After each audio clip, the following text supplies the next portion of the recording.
अध्याय 21। एक राजा का मन नालियों के जल की नाई यहोवा के हाथ में रहता है, जिधर वह चाहता उधर उसको फेर देता है। दो मनुष्य का सारा चाल चलन अपनी दृष्टि में तो ठीक होता है, परंतु यहोवा मन को जांचता है। 3 धर्म और न्याय करना यहोवा को बलिदान से अधिक अच्छा लगता है। 4 चढ़ी आंखें, घमंडी मन और दुष्टों की खेती तीनों पापमय हैं। 5 कामकाजी की कल्पनाओं से केवल लाभ होता है, परंतु उतावली करने वाले को केवल घटती होती है। 6 जो धन झूठ के द्वारा प्राप्त हो, वह वायु से उड़ जाने वाला कोहरा है, उसके ढूंढने वाले मृत्यु ही को ढूंढते हैं। 7 जो उपद्रव दुष्ट लोग करते हैं, उससे उन्हीं का नाश होता है, क्योंकि वे न्याय का काम करने से इनकार करते हैं। 8 पाप से लदे हुए मनुष्य का मार्ग बहुत ही टेढ़ा होता है, परंतु जो पवित्र है उसका कर्म सीधा होता। 9 लंबे चौड़े घर में झगड़ालू पत्नी के संग रहने से छत के कोने पर रहना उत्तम है। 10 दुष्ट जन बुराई की लालसा जी से करता है, वह अपने पड़ोसी पर अनुग्रह की दृष्टि नहीं करता। 11 जब ठट्ठा करने वाले को दंड दिया जाता है, तब भोला बुद्धिमान हो जाता है, और जब बुद्धिमान को उपदेश दिया जाता है, तब वह ज्ञान प्राप्त करता है। 12 धर्मी जन दुष्टों के घराने पर बुद्धिमानी से विचार करता है, ईश्वर दुष्टों को बुराइयों में उलट देता है। 13 जो कंगाल की दोहाई पर कान न दे, वह आप पुकारेगा और उसकी सुनी न जाएगी। 14 गुप्त में दी हुई भेंट से क्रोध ठंडा होता है, और चुपके से दी हुई घूस से बड़ी जलजलाहट भी थमती है। 15 न्याय का काम करना धर्मी को तो आनंद, परंतु अनर्थकारियों को विनाश ही का कारण जान पड़ता है। 16 जो मनुष्य बुद्धि के मार्ग से भटक जाए, उसका ठिकाना मरे हुओं के बीच में होगा। 17 जो राग रंग से प्रीति रखता है, वह कंगाल होता है, और जो दाख मधु पीने और तेल लगाने से प्रीति रखता है, वह धनी नहीं होता। 18 दुष्ट जन धर्मी की छुड़ौती ठहरता है, और विश्वासघाती सीधे लोगों की संति दंड भोगते हैं। 19 झगड़ालू और चिढ़ने वाली पत्नी के संग रहने से जंगल में रहना उत्तम है। 20 बुद्धिमान के घर में उत्तम धन और तेल पाए जाते हैं, परंतु मूर्ख उनको उड़ा डालता है। 21 जो धर्म और कृपा का पीछा पकड़ता है, वह जीवन, धर्म और महिमा भी पाता है। 22 बुद्धिमान शूरवीरों के नगर पर चढ़कर उनके बल को जिस पर वे भरोसा करते हैं, नाश करता है। 23 जो अपने मुंह को वश में रखता है, वह अपने प्राण को विपत्तियों से बचाता है। 24 जो अभिमन से रोष में आकर काम करता है, उसका नाम अभिमानी और अहंकारी ठट्ठा करने वाला पड़ता है। 25 आलसी अपनी लालसा ही में मर जाता है, क्योंकि उसके हाथ काम करने से इनकार करते हैं। 26 कोई ऐसा है जो दिन भर लालसा ही किया करता है, परंतु धर्मी लगातार दान करता रहता है। 27 दुष्टों का बलिदान घृणित लगता है, विशेष करके जब वह महापाप के निमित्त चढ़ाता है। 28 झूठा साक्षी नाश होता है, जिसने जो सुना है वही कहता हुआ स्थिर रहेगा। 30 यहोवा के विरुद्ध न तो कुछ बुद्धि और न कुछ समझ, न कोई युक्ति चलती है।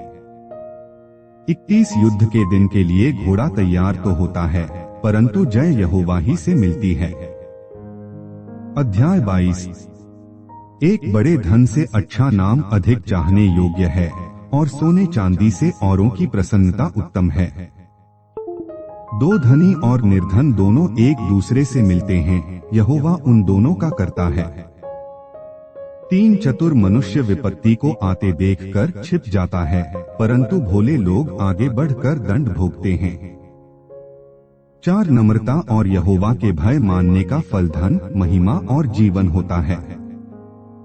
5 टेढ़े मनुष्य के मार्ग में कांटे और फंदे रहते हैं, परंतु जो अपने प्राणों की रक्षा करता, वह उनसे दूर रहता है।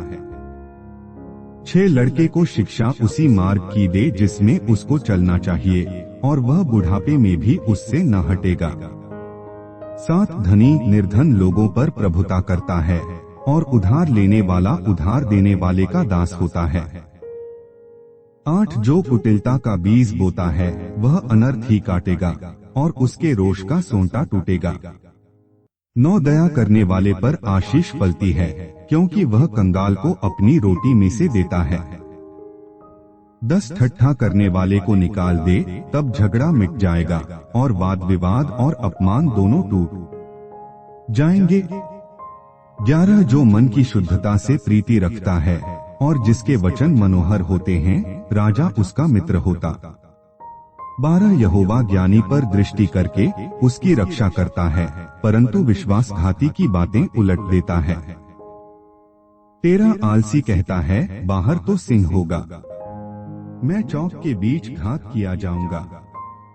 14 पराई स्त्रियों का मुंह गहिरा गढ़ा है, जिससे यहोवा क्रोधित होता वही उसमें गिरता है।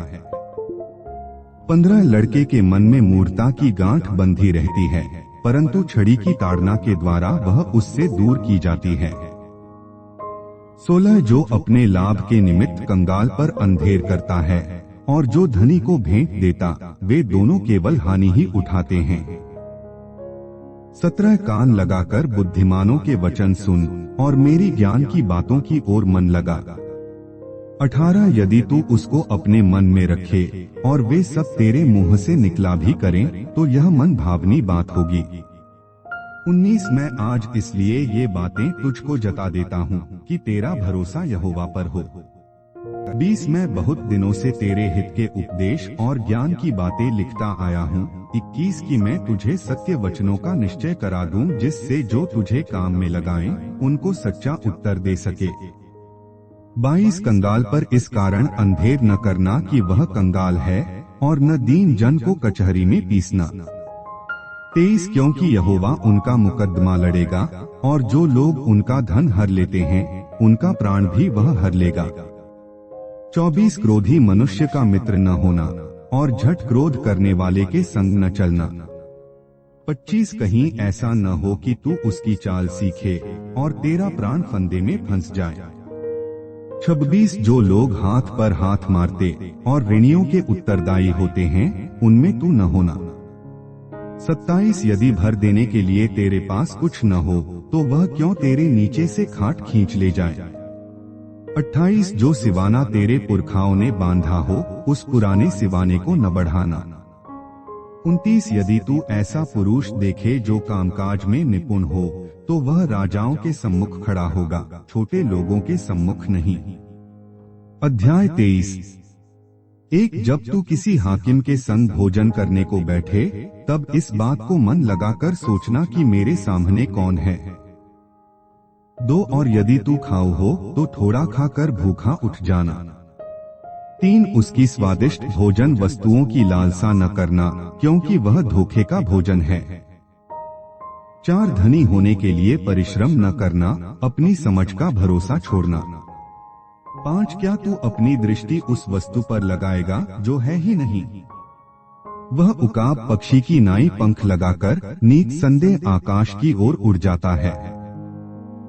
6 जो डाह से देखता है, उसकी रोटी न खाना और न उसकी स्वादिष्ट भोजन वस्तुओं की लालसा करना। 7 क्योंकि जैसा वह अपने मन में विचार करता है, वैसा वह आप है। वह तुझसे कहता तो है, खा पी, परंतु उसका मन तुझसे लगा नहीं। 8 जो कौर तूने खाया हो, उसे उगलना पड़ेगा और तू अपनी मीठी बातों का फल खोएगा। 9 मूर्ख के सामने न बोलना, नहीं तो वह तेरे बुद्धि के वचनों को तुच्छ जानेगा। 10 पुराने सिवानों को न बढ़ाना और न अनाथों के खेत में घुसना। 11 क्योंकि उनका छुड़ाने वाला सामर्थी है, उनका मुकद्दमा तेरे संग वही लड़ेगा। 12 अपना हृदय शिक्षा की ओर और अपने कान ज्ञान की बातों की ओर लगाना। 13 लड़के की ताड़ना न छोड़ना, क्योंकि यदि तू उसका छड़ी से मारे तो वह न मरेगा। 14 तू उसका छड़ी से मारकर उसका प्राण अधोलोक से बचाएगा। 15 है मेरे पुत्र, यदि तू बुद्धिमान हो तो विशेष करके मेरा ही मन आनंदित होगा। 16 और जब तू सीधी बातें बोले तब मेरा मन प्रसन्न होगा। 17 तू पापियों के विषय मन में डाह न करना, दिन भर यहोवा का भय मानते रहना। 18 क्योंकि अंत में फल होगा और तेरी आशा न टूटेगी। 19 हे मेरे पुत्र, तू सुनकर बुद्धिमान हो और अपना मन सुमार्ग में सीधा चला। 20 दाखमधु के पीने वालों में न होना, न मांस के अधिक खाने वालों की संगति करना। 21 क्योंकि पियक्कड़ और खाऊ अपना भाग खोते हैं और पीनक वाले को चिथड़े पहनने पड़ते हैं। 22 अपने जन्माने वाले की सुनना, और जब तेरी माता बुढ़िया हो जाए तब भी उसे तुच्छ न जानना। 23 सच्चाई को मोल लेना, बेचना नहीं, और बुद्धि और शिक्षा और समझ को भी मोल लेना। 24 धर्मी का पिता बहुत मगन होता है और बुद्धिमान का जन्माने वाला उसके कारण आनंदित होता। 25 तेरे कारण माता पिता आनंदित और तेरी जननी मगन होए। 26 है मेरे पुत्र, अपना मन मेरी ओर लगा और तेरी दृष्टि मेरे चाल चलन पर लगी रहे। 27 वेश्या गहिरा गड्ढा ठहरती है और पराई स्त्री सकेत कुएं के समान है। 28 वह डाकू की नाई घात लगाती है और बहुत से मनुष्यों को विश्वासघाती कर देती है। 29 कौन कहता है हाय, कौन कहता है हाय हाय, कौन झगड़े रगड़े में फंसता है, कौन बक बक करता है, किसके अकारण घाव होते हैं, किसकी आंखें लाल हो जाती हैं।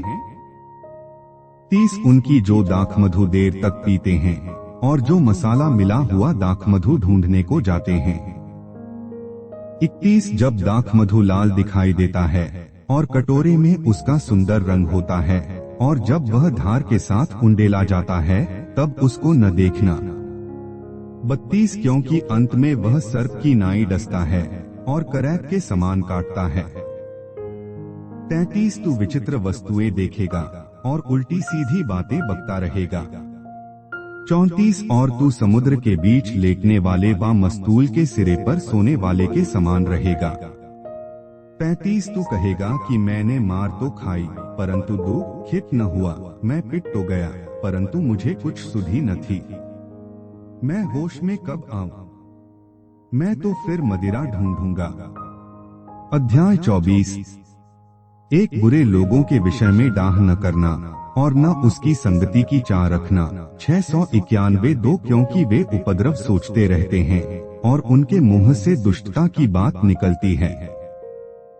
3 घर बुद्धि से बनता है और समझ के द्वारा स्थिर होता है। 4 ज्ञान के द्वारा कोठरियां सब प्रकार की बहुमूल्य और मनभाऊ वस्तुओं से भर जाती हैं। 5 बुद्धिमान पुरुष बलवान भी होता है और ज्ञानी जन अधिक शक्तिमान होता है। 6 इसलिए जब तू युद्ध करे तब युक्ति के साथ करना, विजय बहुत से मंत्रियों के द्वारा प्राप्त होती है। 7 बुद्धि इतने ऊंचे पर है कि मूढ़ उसे पा नहीं सकता, वह सभा में अपना मुंह खोल नहीं सकता। 8 जो सोच विचार के बुराई करता है उसको लोग दुष्ट कहते हैं। 9 मूर्खता का विचार भी पाप है और ठट्ठा करने वाले से मनुष्य घृणा करते हैं। 10 यदि तू विपत्ति के समय साहस छोड़ दे तो तेरी शक्ति बहुत कम है। 11 जो मार डाले जाने के लिए घसीटे जाते हैं उनको छुड़ा, और जो घात किए जाने को हैं उन्हें मत पकड़ा। 12 यदि तू कहे कि देख मैं इसको जानता न था, तो क्या मन का जांचने वाला इसे नहीं समझता, और क्या तेरे प्राणों का रक्षक इसे नहीं जानता, और क्या वह हर एक मनुष्य के काम का फल उसे न देगा। 13 है मेरे पुत्र तू मधु खा क्योंकि वह अच्छा है, और मधु का छत्ता भी क्योंकि वह तेरे मुंह में मीठा लगेगा। 14 इसी रीति बुद्धि भी तुझे वैसी ही मीठी लगेगी, यदि तू उसे पा जाए तो अंत में उसका फल भी मिलेगा और तेरी आशा न टूटेगी। 15 है दुष्ट, तू धर्मी के निवास को नाश करने के लिए घात को न बैठ और उसके विश्राम स्थान को मत उजाड़ा। 16 क्योंकि धर्मी चाहे 7 बार गिरे तो भी उठ खड़ा होता है, परंतु दुष्ट लोग विपत्ति में गिरकर पड़े ही रहते हैं। 17 जब तेरा शत्रु गिर जाए तब तू आनंदित न हो, और जब वह ठोकर खाए तब तेरा मन मगन न हो। 18 कहीं ऐसा न हो कि यहोवा यह देखकर अप्रसन्न हो और अपना क्रोध उस पर से हटा ले। 19 कुकर्मियों के कारण मत कुढ़, दुष्ट लोगों के कारण डाह न कर। 20 क्योंकि बुरे मनुष्य को अंत में कुछ फल न मिलेगा, दुष्टों का दिया बुझा दिया जाएगा। 21 है मेरे पुत्र, यहोवा और राजा दोनों का भय मानना और बलवा करने वालों के साथ न मिलना। 22 क्योंकि उन पर विपत्ति अचानक आ पड़ेगी और दोनों की ओर से आने वाली आपत्ति को कौन जानता है। 23 बुद्धिमानों के वचन यह भी हैं, न्याय में पक्षपात करना किसी रीति भी अच्छा नहीं। 24 जो दुष्ट से कहता है कि तू निर्दोष है, उसको तो हर समाज के लोग शाप देते और जाति जाति के लोग धमकी देते हैं। 25 परंतु जो लोग दुष्ट को डांटते हैं उनका भला होता है और उत्तम से उत्तम आशीर्वाद उन पर आता है। 26 जो सीधा उत्तर देता है वह होठों को चूमता है। 27 अपना बाहर का काम काज ठीक करना और खेत में उसे तैयार कर लेना, उसके बाद अपना घर बनाना। 28 व्यर्थ अपने पड़ोसी के विरुद्ध साक्षी न देना और न उसको फुसलाना। 29 मत कह कि जैसा उसने मेरे साथ किया वैसा ही मैं भी उसके साथ करूंगा और उसको उसके काम के अनुसार पलटा दूंगा। 30 मैं आलसी के खेत के पास से और निर्बुद्धि मनुष्य की दाख की बारी के पास होकर जाता था। 31 तो क्या देखा कि वहाँ सब कहीं कटीले पेड़ भर गए हैं और वह बिच्छू पेड़ों से ढंप गई है और उसके पत्थर का बाड़ा गिर गया है। 32 तब मैंने देखा और उस पर ध्यान पूर्वक विचार किया, हाँ मैंने देखकर शिक्षा प्राप्त की। 33 छोटी सी नींद, एक और झपकी, थोड़ी देर हाथ पर हाथ रख के और लेटे रहना। 34 तब तेरा कंगालपन डाकू की नाई और तेरी घटी हथियारबंद के समान आ पड़ेगी। अध्याय 25। एक सुलेमान के नीतिवचन ये भी हैं, जिन्हें यहूदा के राजा हिजकिय्याह के जनों ने नकल की थी। 2 परमेश्वर की महिमा गुप्त रखने में है, परंतु राजाओं की महिमा गुप्त बात के पता लगाने से होती है। 3 स्वर्ग की ऊंचाई और पृथ्वी की गहराई और राजाओं का मन, इन तीनों का अंत नहीं मिलता। 4 चांदी में से मैल दूर करने पर सुनार के लिए एक पात्र हो जाता है। 5 राजा के सामने से दुष्ट को निकाल देने पर उसकी गद्दी धर्म के कारण स्थिर होगी। 6 राजा के सामने अपनी बड़ाई न करना और बड़े लोगों के स्थान में खड़ा न होना। 7 क्योंकि जिस प्रधान का तूने दर्शन किया हो उसके सामने तेरा अपमान न हो, वरन तुझसे यह कहा जाए, आगे बढ़कर विराज। 8 झगड़ा करने में जल्दी न करना नहीं, तो अंत में जब तेरा पड़ोसी तेरा मुंह काला करे तब तू क्या कर सकेगा। 9 अपने पड़ोसी के साथ वाद विवाद एकांत में करना और पराये का भेद न खोलना। 10 ऐसा न हो कि सुनने वाला तेरी भी निंदा करे और तेरा अपवाद बना रहे। 11 जैसे चांदी की टोकरियों में सोनहले सेब हो वैसे ही ठीक समय पर कहा हुआ वचन होता है। 12 जैसे सोने का नथ और कुंदन का जेवर अच्छा लगता है, वैसे ही मानने वाले के कान में बुद्धिमान की डांट भी अच्छी लगती है। 13 जैसे कटनी के समय बर्फ की ठंड से, वैसे ही विश्वासयोग्य दूध से भी भेजने वालों का जी ठंडा होता है। 14 जैसे बादल और पवन बिना दृष्टि निर्लाभ होते हैं, वैसे ही झूठ मूठ दान देने वाले का बड़ाई मारना होता है। 15 धीरज धरने से न्यायी मनाया जाता है और कोमल वचन हड्डी को भी तोड़ डालता है। 16 क्या तूने मधु पाया, तो जितना तेरे लिए ठीक हो उतना ही खाना, ऐसा न हो कि अधिक खाकर उसे उगल दे। 17 अपने पड़ोसी के घर में बारंबार जाने से अपने पाप को रोक, ऐसा न हो कि वह खिन्न होकर घृणा करने लगे। 18 जो किसी के विरुद्ध झूठी साक्षी देता है वह मानो हथौड़ा और तलवार और पैना तीर है। 19 विपत्ति के समय विश्वासघाती का भरोसा टूटे हुए दांत व उखड़े पाप के समान है। 20 जैसा जाड़े के दिनों में किसी का वस्त्र उतारना व सज्जी पर सिरका डालना होता है, वैसा ही उदास मन वाले के सामने गीत गाना होता है। 21 यदि तेरा बैरी भूखा हो तो उसको रोटी खिलाना, और यदि वह प्यासा हो तो उसे पानी पिलाना। 22 क्योंकि इस रीति तू उसके सिर पर अंगारे डालेगा और यहोवा तुझे इसका फल देगा। 23 जैसे उत्तरीय वायु वर्षा को लाती है, वैसे ही चुगली करने से मुख पर क्रोध छा जाता है। 24 लंबे चौड़े घर में झगड़ालू पत्नी के संग रहने से छत के कोने पर रहना उत्तम है। 25 जैसा थके मांदे के प्राणों के लिए ठंडा पानी होता है, वैसा ही दूर देश से आया हुआ शुभ समाचार भी होता है। 26 जो धर्मी दुष्ट के कहने में आता है, वह गंदले सोते और बिगड़े हुए कुंड के समान है। 27 बहुत मधु खाना अच्छा नहीं, परंतु कठिन बातों की पूछताछ महिमा का कारण होता है। 28 जिसकी आत्मा वश में नहीं, वह ऐसे नगर के समान है जिसकी शहर पनाह नाका करके तोड़ दी गई हो।